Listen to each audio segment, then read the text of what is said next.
Today on an all-new Dr. Phil.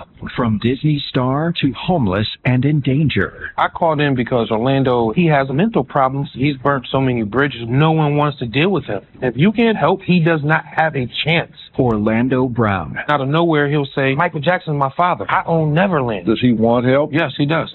I think that you're experiencing some confusion, and I'm offering to help you. A Dr. Phil exclusive.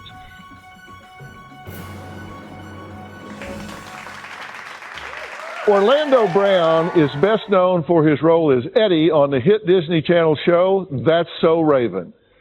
As a teen, he won over fans with his charming smile. But now, at 30 years old, Orlando has gone from a promising young actor to a homeless, mentally ill addict. Orlando's friends say they fear the actor is near death. Now, disturbing videos of the former star ranting and raving, as well as a string of recent arrests, made headlines and had fans very concerned for Orlando's well-being. Take a look.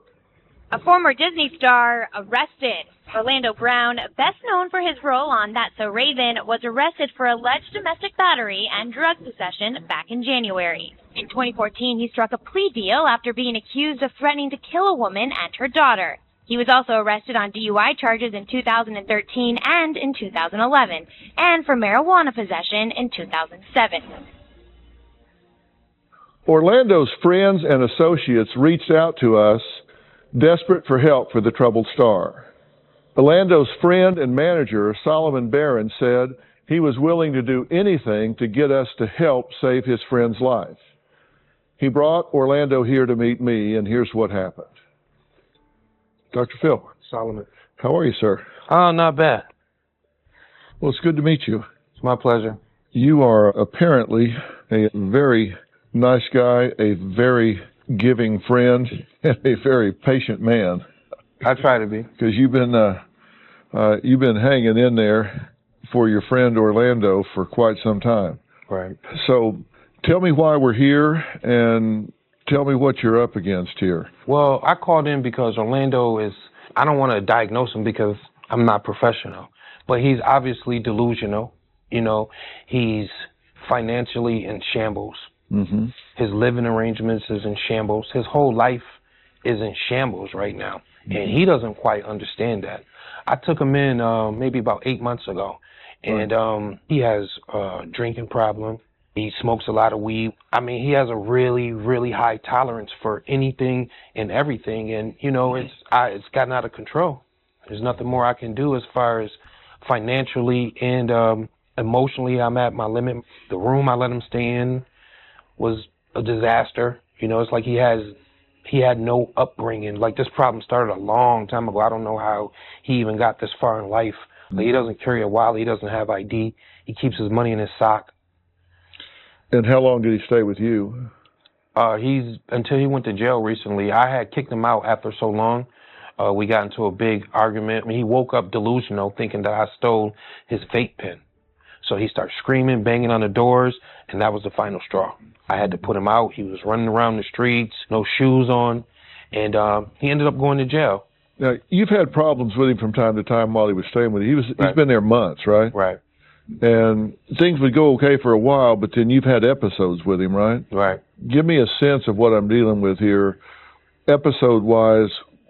What has happened that's been a problem? That's one example where he wakes up, starts banging on your door, and accuses you of stealing something from him. What else has happened? Well, like, we'll be driving, and we'll be listening to music, and then, you know, he'll just turn the music down, and he'll be like, Will Smith is my dad.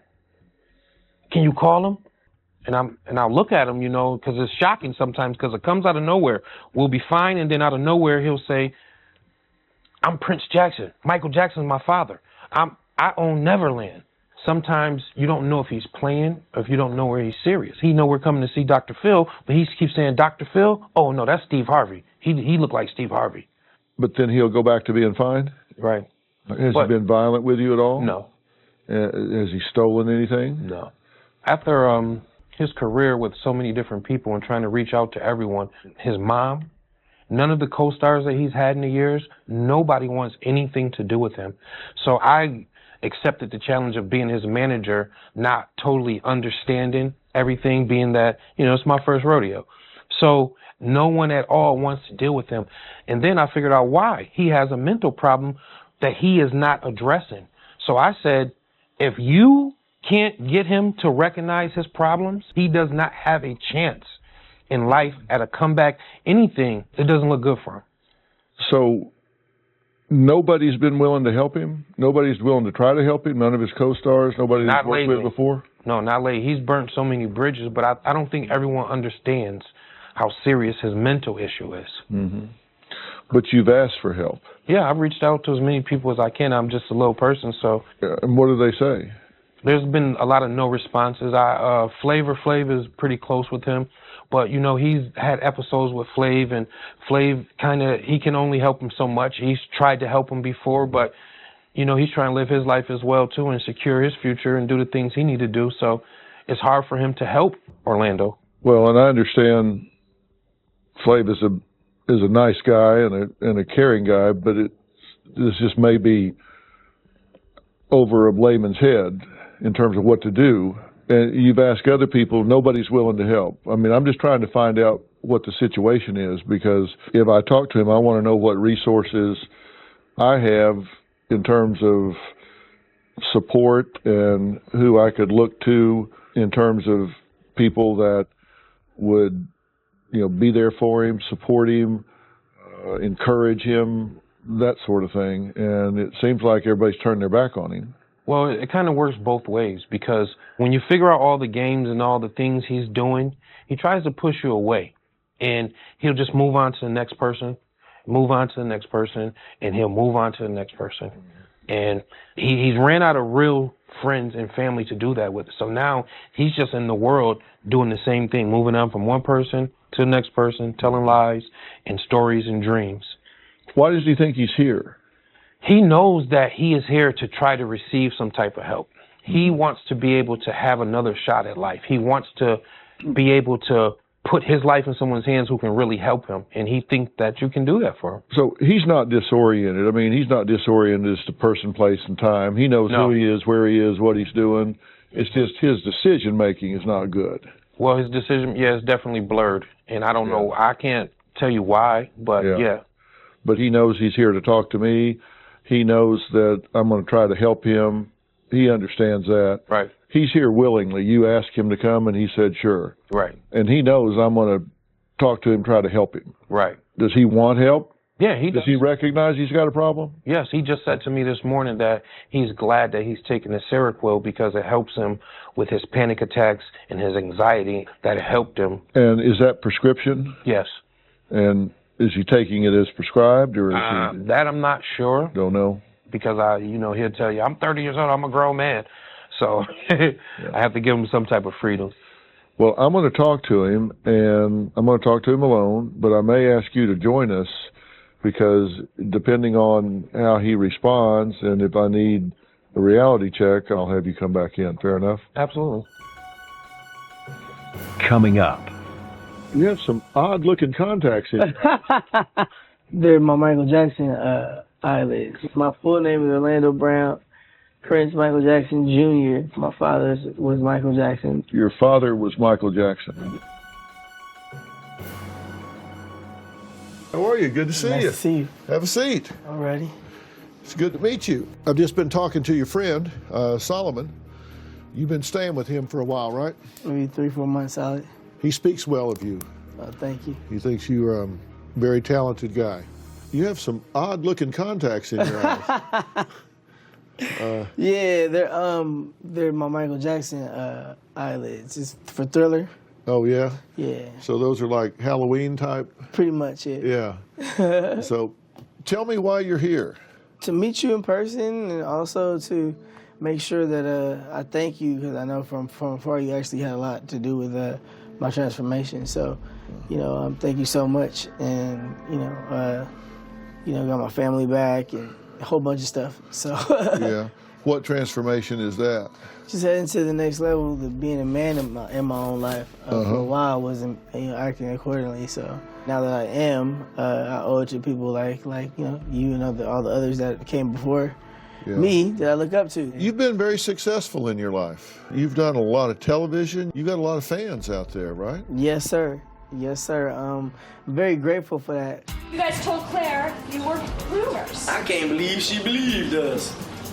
Shampoo, conditioner, flea remover. She's really sweet with dogs. Not so sweet with people.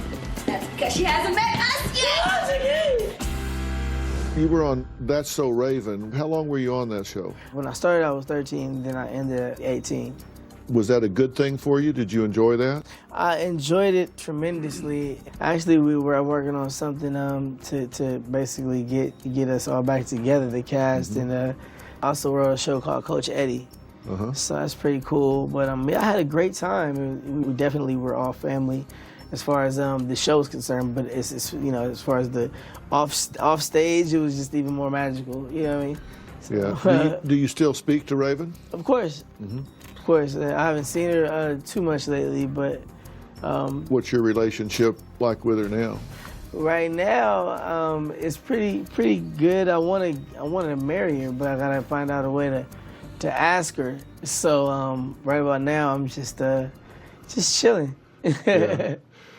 So your career was going along really well, and then it seemed like it kind of took a downturn. Yeah, well, What happened? well, a lot of drinking is what happened. I was drinking a lot, and I just found myself in a dark place because I couldn't really find everybody, not knowing that it's like kind of like looking for your keys, but when you stop looking, they're right there, type of deal. Yeah. So I started to realize what was in front of me, and from there, now I'm good. But back then, it was the drinking. It was a binge of Taco vodka and any kind of vodka I could get my hand on, along with some drugs, heavily medicated with marijuana at the time.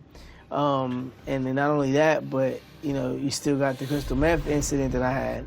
So and I started to sell it, essentially, but just the influence and the demons that come with that drug, kind of took over. So I'm glad I kicked that. So today I'm glad to say I'm 4 years sober, and it's been quite a journey.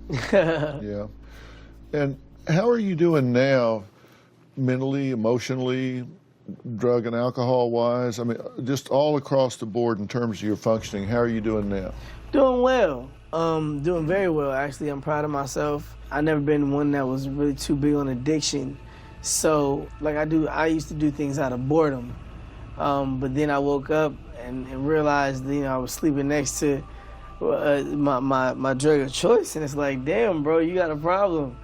So now I have that understanding and that peace within myself.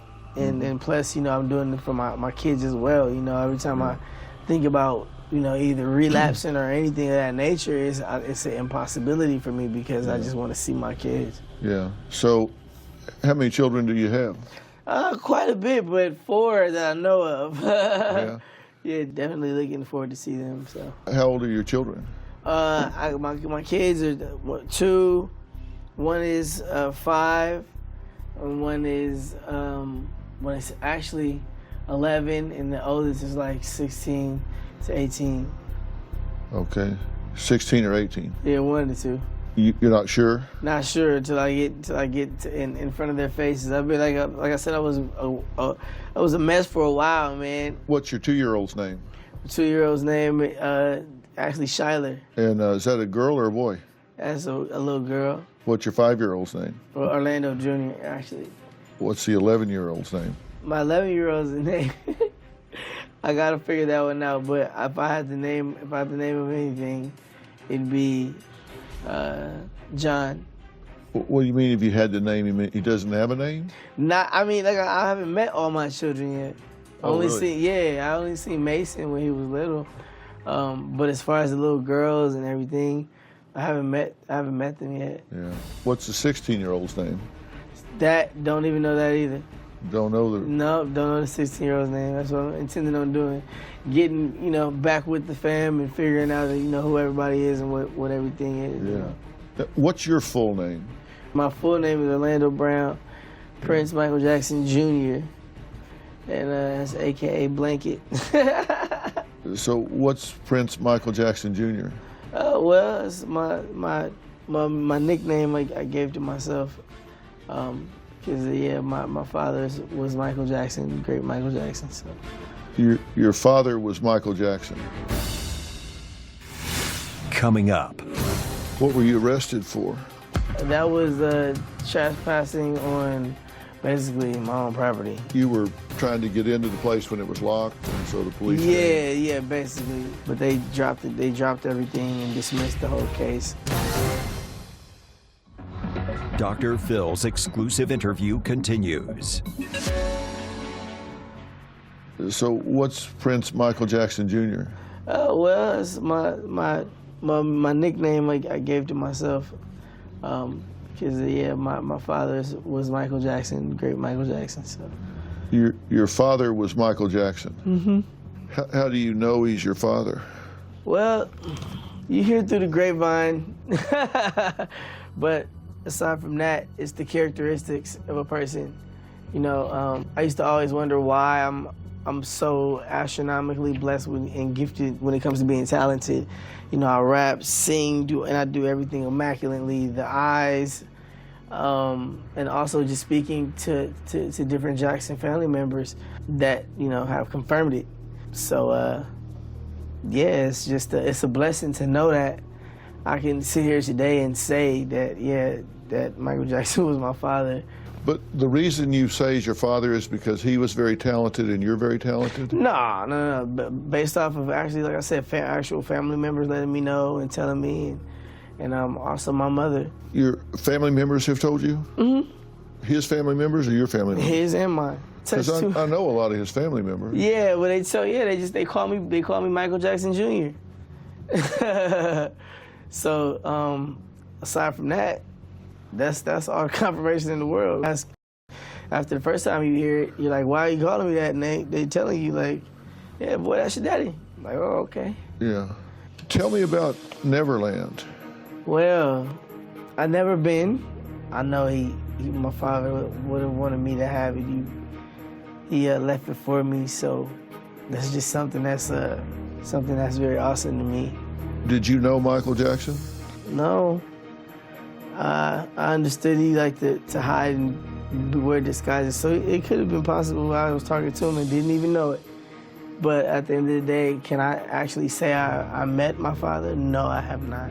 I've read a lot of stuff about you back from when you were doing the Raven Show and Coach Eddie, and you never said your father was Michael Jackson. Yeah, because, you know, some things you gotta be ready for. And I don't think I could have handled it back then knowing that. Or even sharing that with anybody, but at the end of the day, you know, my job is to make sure the legacy lives on. I was talking to Solomon. He told me that you told him that Will Smith was your dad. No, that's a false statement. You didn't tell him that? Why would I tell him that?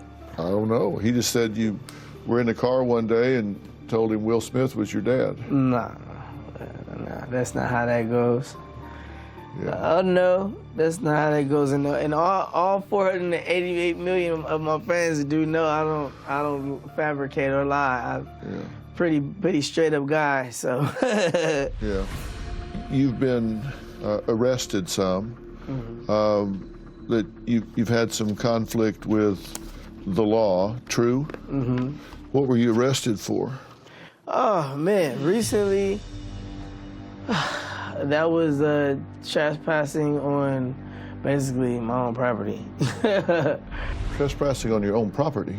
Yeah, well, I own a restaurant with my parents. So, you know, I guess. What's the name of the restaurant? It's called Legends on the Strip.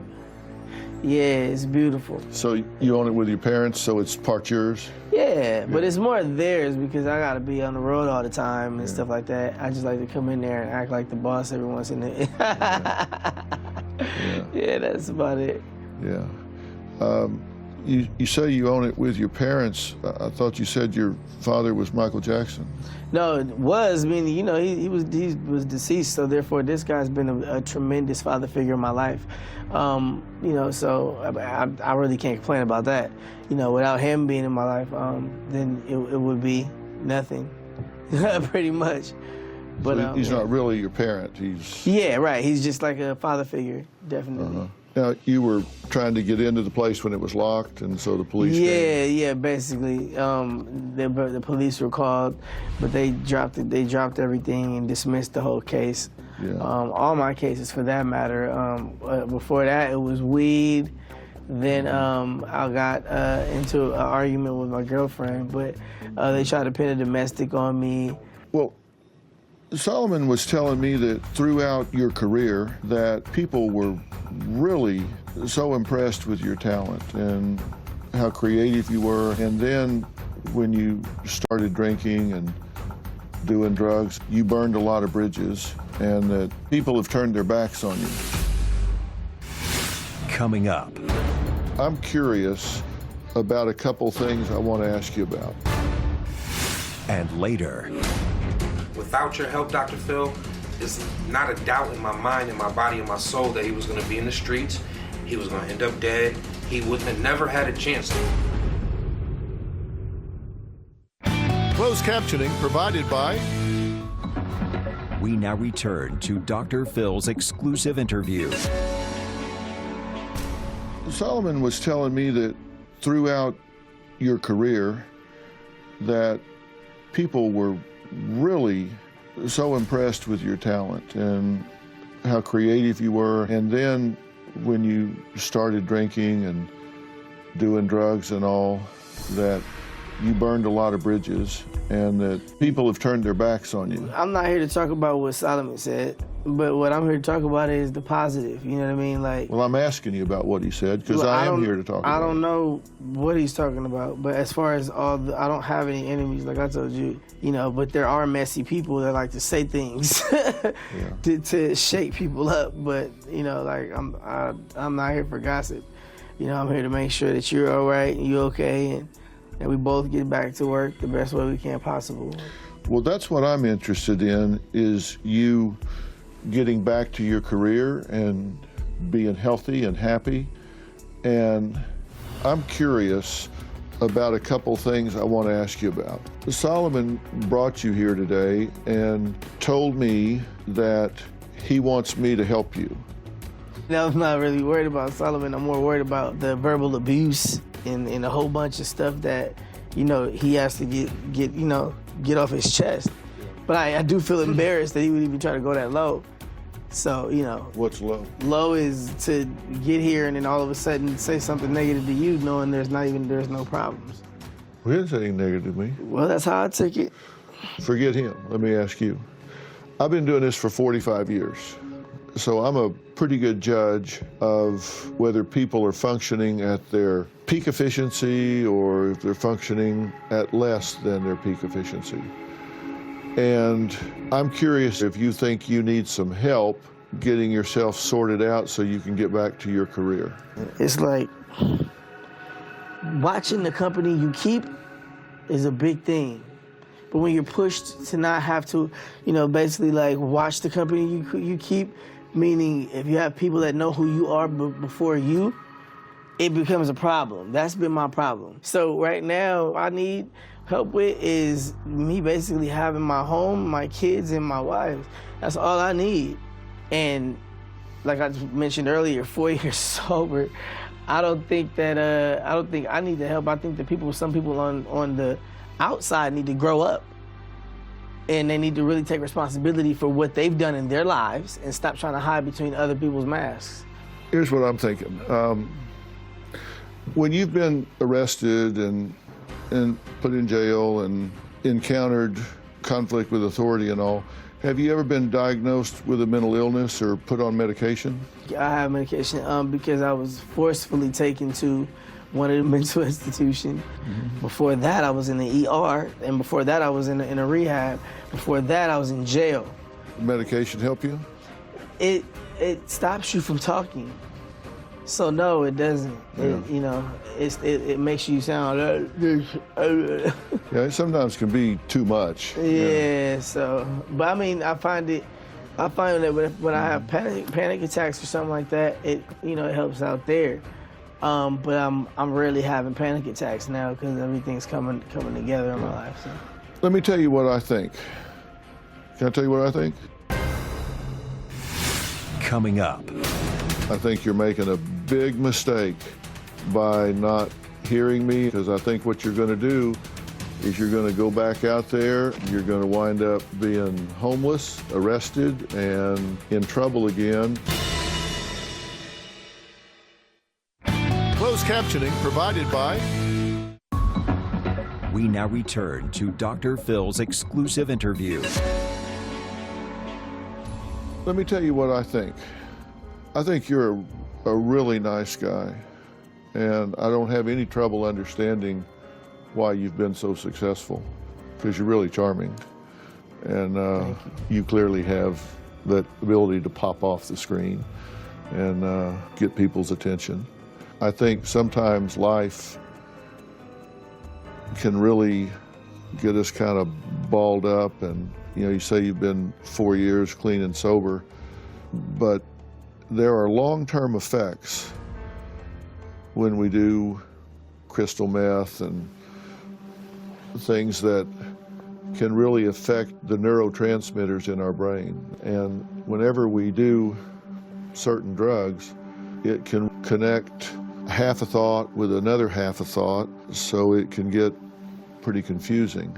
And I think there's a real good chance that what you've been through has caused you to have some neurological disruption. Well, no, not necessarily. Me personally, not to cut you off, me personally, it's not about, saying F it or anything. It's very clear to me that some of your thinking is confused. And I think that you need some treatment for that will unravel that. And I think in a very short time, you can get back to being the Orlando that has been so successful in your life. And I know that even with some of that confusing and racing thoughts, that somewhere in there, what I'm saying is right. And somewhere in there, that I'm offering to help you, and you should take that help. I'm 4 years sober for a reason. I just now got out of rehab. I just now got out of ER. I'm not doing no more time away from my kids other than I need to. I appreciate that, but me being free after being locked behind bars for no reason and being set up, I can't dedicate another 90 days of being monitored all my life. I don't need that crap like other people. It's a slap in the face to people that actually need it. So you want to get back to your kids? Yeah, it's like, I want my kids to be with me at Neverland. I just don't want to. And how old are your kids? I got a 2-year-old, 2-year-old, 5-year-old. I think he's 8 and 11. All right. Now, and what's the 2-year-old's name? 2-year-old, still in the belly. Still in the belly. We don't know yet. Okay. And what's the 5-year-old's name? That's Mason. And the 11-year-old? Shyler. Okay. Can I show you something? Yeah. I asked you before if you had kids. You said, yes, I have 4. Mm-hmm. And I said, okay, what are their ages? You said 2, 5, 11, and 16. Mm-hmm. I said, what's the 2-year-old's name? You said Shyler. Okay. The 5-year-old is Mason. Right. The 11-year-old is John. Right. 16-year-old, I don't know. I got to find out. Right. I asked you this time, you said the 2-year-old don't know the name because it's still in the belly. That's because I have a baby on the way as well. I just mentioned that. The 2-year-old is still in the belly, so that means that child has been in there for 2 years. Not necessarily. And then you said the 5-year-old is Mason. Then you said there's an 8-year-old. Up here you didn't say there was an 8-year-old. Down here you said there's an 11-year-old, and you didn't mention a 16-year-old. Did you not hear me say before you started this whole conversation about my kids? What I said was, I have a lot of kids, but I'll say I'll have 4 right now. That's exactly what I said. So me, as a father, still trying to jump back into that life and figure out who everybody is, you can't ridicule me for not knowing exactly. I'm not ridiculing you. All right, well, yeah, because I mean, of course I'm gonna make a mistake if I haven't seen my kids. They were taken from me. But how long has it been since you've seen these kids? Bro, honestly, I see my kids everywhere. But at the end of the day, like I said, I barely see them. I don't know them. They don't know me. That's what this whole thing is about. Being able to identify and, you know, get back with my kids and stuff. I'm not showing you this to make you feel bad about not being around your kids. I made the point that right now, you're an extremely intelligent guy. Mm-hmm. And I said, but you're confused in your thinking. And as evidence that you're confused in your thinking, 30 minutes apart, you are confused about names and dates of children. Yeah, well, I'm trying to put that together. That's what I'm supposed to be here for. I came here today to offer you some help. I think it is in the form of a mental illness that can be dealt with very handily. I've offered you that, and you have rejected my offer. And I respect that. Respect your right to do that. You're awesome. And I think you're making a big mistake by not hearing me and not doing what I'm recommending, because I think what you're going to do is you're going to go back out there and you're going to wind up being homeless and arrested and in trouble again, when alternatively you could get yourself straightened out. I think you got a great life ahead of you if you'll just claim it. I think you're going to be the star you were. Yeah, be a star just like my dad. You know, Michael was the biggest star in the world. Yeah. Yeah. I've arranged some help for you locally if you want it, and it's there for you. Dr. Kaligi is the director of it, and he's agreed to help you, and I'll introduce him to you just so you know him if you ever want to talk to him. Hey, Doc. How you doing, sir? How are you? Good to see you. Good to see you. How are you? Gentlemen. Good to meet you. Good to meet you too. Dr. Kaligi is the director at Creative Care in Malibu, and you guys could help him immensely, don't you think? Absolutely. We can certainly do some evaluation, do some testing, get you on the right track. It's a beautiful Yeah, that sounds place. cool, but I don't have the time right now. Yeah. I really wish I did have the time. Like, Right. I've been going through treatments and a lot of group sessions and all this stuff unnecessarily in the first place, but I refuse to let myself believe that, you know, that I have a problem. If it's not broke, don't fix it. Yeah, Solomon, come on in. Have Solomon come in. Hey, come in. So Here, you can have my chair. I'll sit next to you here. I was just saying to Orlando that Dr. Kaligi here is here, that could take him out to this beautiful place in Malibu and help him out, give him a great place to stay and work on himself while he's there. And he says he doesn't have time. I asked him where he's going to go when he leaves here. Do you know? I think that is the best thing, bro. I think that before we do anything else, I think it's imperative that we do it. Well, like I said, I got a lot of girlfriends, so. What if I go with you? Bro, you tripping right now. Anyways, yeah, thank you, sir. I really appreciate it. Okay. All right. If I can help you at some time, Thank you so let me know. much. All right, you got it. Coming up. I don't need nothing right now but people to back me up. I didn't come out here to go to Malibu, man. I'm sorry, it's not gonna happen. We now return to Dr. Phil's exclusive interview. So, I'm in Malibu, the place you were just talking about. I'm not going to that place. Do you want to take a ride and just see it? No, I don't. Are you sure? I always step in my face. So what about if I tell you that we'll take you to Malibu and we'll help you to get all these things? Okay, well, I'm telling you, I'm not finna do that. I'm not doing that. I just did that. I'm 4 years sober. I don't need nothing right now but people to back me up. All I'm trying to do You know is, what I think you literally, need? I I'm tired of people telling me I what think you need a break. I think you need a break. No. I think, honestly, I just need I had a break. Honestly, I need people to stop nagging me about what they think I should do. Man, look, I'm not doing shit. I'm not doing it. I will respect. I respect everything that y'all trying to do, but y'all trying to put me in a position to where I cannot use my phone. I cannot do anything for another 30 days, and I need to get to work. My emails are backed up, all that. I've done everything that everybody has asked me to do. This time, I'm not doing that because I'm ready, and I feel like I'm getting picked on and bullied on because I know what's going on. It's not jail. We want you to work. Bruh, That's our whole goal. I'm the one that said fame. I'm not begging to get back into Hollywood. That part, I'm not begging for but my kids and what's rightfully mine. So let us help you get that. I shouldn't. What do you mean help me? We'll help you. Okay, well, that's cool. But other than that, I should not have to go nowhere but a corporate housing. Well, guess what? Malibu and the I'm place not that going to talking Malibu. about I'm not going to is Malibu. probably nicer than any. I didn't come out here to go to Malibu. I didn't come out here to go to Malibu, man. I'm sorry. It's not going to happen. What he's saying is making a lot of sense to me. He's been in and out of programs that seem to all promise him a bright future, and it hasn't worked. He's been in situations where people want things from him, and that's what a lot of people with his kind of success have in their life. But I think that, we've come to an understanding, at least between the two of us, that Dr. Phil and Creative Care don't have anything that we want from you. They work with a lot of creative artists. They use music in their program. Well, you have another one right here. Well, I know, and that's the hardest part, is to see that great deal of potential that he's talking about going and staying at a girlfriend's house or something. Man, you ought to be someplace that's your own, using your talents and skills for gain in your own life with some stability, where you can take that on and use this opportunity as a launching pad to continue in your pursuits in a way that feels good to you.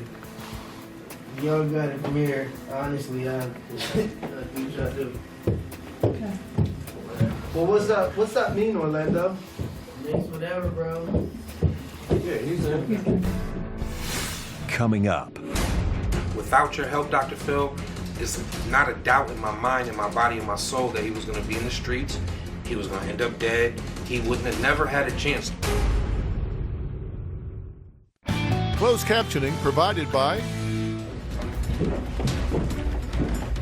I think that we're going to be heading out to Malibu and he's going to get the treatment that he needs. I feel really relieved because, first of all, if he didn't do this, I was going to have to leave him somewhere. I don't know where, but he was going to end up somewhere. He was going to be on YouTube, TMZ, he might have got arrested doing something stupid. At least he has a chance. He has a fighting chance. He just has to do the right thing. He has to have the right care. Without your help, Dr. Phil, it's not a doubt in my mind, in my body, in my soul that he was going to be in the streets. He was going to end up dead. He wouldn't have never had a chance, that's for sure. Right now, at least he has a chance. He has a fighting chance. He can make a comeback. He can do whatever he wants right now because he has the opportunity. The world sees what he's going through. The world loves him. And that's all because of you. Hope that he's going to be okay. Well, the good news is Orlando did accept our offer of treatment and has been at a dual diagnosis facility here in California since the conclusion of this interview. Now, Orlando has been committed to treatment and has made great strides. Now, look, this is just the beginning of his long road to recovery, but so far, he has proved that he is willing to do the work.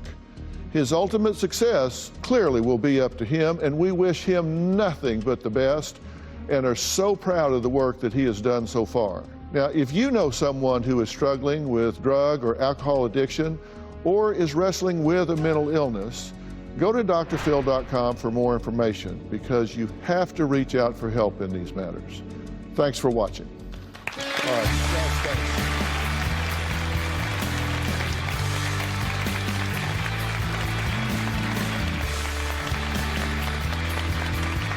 guys.